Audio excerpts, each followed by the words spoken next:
So in chapter 6, we covered just the basics of tort law and a tort. A tort is simply just a civil wrong not having anything to do with a legal agreement, anything like that, just simply resulting in injury, person to person, person to property. There's a couple different reliefs to be given, I guess, for a tort. The first one being compensatory, and that's just where the wrongdoer reimburses the plaintiff for the losses. So if you break a nail, you would pay to have that nail redone.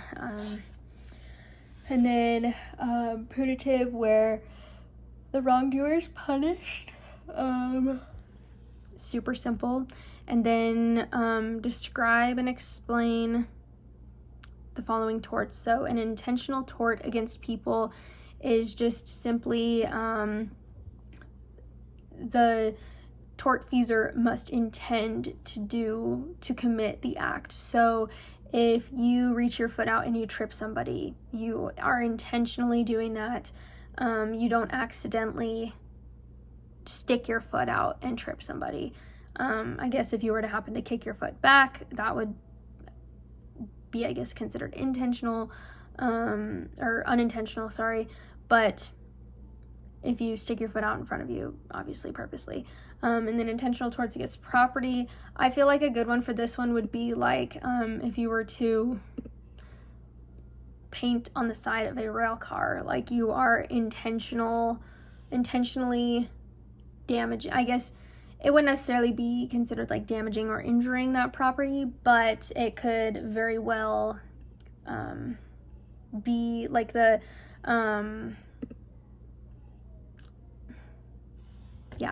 it could be considered that.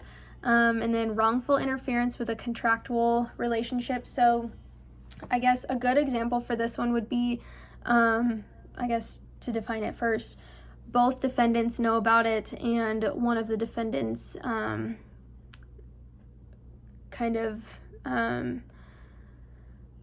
induces or persuades the one defendant to breach the contract.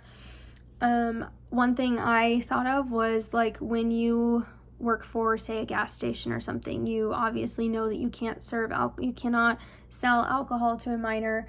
So in high school, they had the groups that would come in, and the police officers would come in and they'd get a couple of kids that looked older, and they would send them into these gas stations with $50 and say, go try to buy alcohol, whatever. If they sold, then obviously their liquor license was, I don't want to say confiscated, but it was definitely, they got into a lot of trouble. But I feel like that could be a good example, because working for the gas station, you should know, obviously, not to sell alcohol to a minor.